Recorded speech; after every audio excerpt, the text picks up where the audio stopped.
Yeah పేరు వచ్చే పనులకు కేటీఆర్, తిట్లు వచ్చే వాటికి హరీష్. అధికారంలో ఉన్న రోజులు అన్నిట్లా కేటీఆర్ హవా, పాలన మారిపోగానే ముందటికి హరీష్. అసెంబ్లీ సెషన్లో కార్నర్ అయిన బావ, ప్రేక్షక పాత్రలో బావమరిది, నెగిటివ్ విషయాల్లో కావాలని హరీష్ ముందుకు నెడుతున్నారు అని టాక్ అట. అందుకే హరీష్ రావు అనేటోడు పార్టీలో ఎక్కువ రోజులు ఉండడు. వీళ్ళిద్దరి మధ్యలో ఇద్దరు కత్తులు చూసుకుంటా ఉన్నారు. వాస్తవంగా మామూలు కత్తులు చూసుకోవట్లేదు. బీఆర్ఎస్ పార్టీలో కేసీఆర్ తర్వాత లీడర్ ఎవరైనా అడిగితే ఎవరైనా మరో ఆలోచన లేకుండా కేటీఆర్ అని చెప్పేస్తారు. బీఆర్ఎస్ హయాంలో సీఎం చైర్లో కూర్చోలేదు, కానీ అన్ని డిపార్ట్మెంట్లో ఆయన ఓ సీఎం లెక్క హ్యాండిల్ చేశారన్న వాదనలు ఉన్నాయి. కానీ ఇప్పుడు అధికారం పోయేసరికి కేటీఆర్ను సైలెంట్ చేసి హరీష్ను ముందుకు తోశారన్న చర్చ జరుగుతున్నది.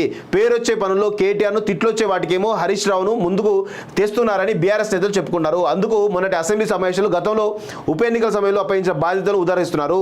అసెంబ్లీ సమావేశాలు జరిగినన్ని రోజులు హరీష్ ఒక్కరే బీఆర్ఎస్ తరఫున అన్నింటినీ హ్యాండిల్ చేయాల్సి వచ్చింది. సో ఇట్లా ఉంటానట ఈ కల్వకుంట్ల కుటుంబం యొక్క వేషాలు అవన్నీ కూడా అట్లా ఉంటాయి. చూడండి, కార్నర్ హరీష్. పార్టీ ఫ్లోర్ లీడర్గా ఉన్న కేసీఆర్ అసెంబ్లీ బడ్జెట్ సెషన్ మొత్తానికి డుమ్మా కొట్టారు. కేటీఆర్ లీడ్ తీసుకుంటారేమో అంతా అనుకున్నా సెషన్ మొత్తంలో అప్పుడప్పుడు తప్ప ప్రేక్షక పాత్ర వహించడమే మొత్తంగా అయిపోయింది. సైలెంట్గా ఉండిపోయారట.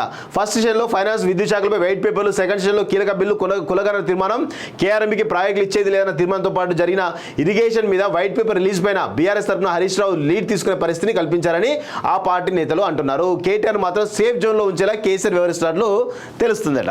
బాబా ఏం ప్లాన్ రా నాయన మీ కల్వకుంట్ల కుటుంబం అంటే మామూలు ప్లాన్ కదా. అసలు ఈయనకు బుద్ధి ఉండాలి కదా. ఈయనకు సిగ్గుచరం ఉంటే బయటికి రావాలి, బయటకు వచ్చి సొంత కొంపలు పెట్టుకోవాలి. ఇంకా కల్వకుంట్ల దాసి శృంఖలాల నుంచి బందీ ఎందుకు బందీ అవుతావు?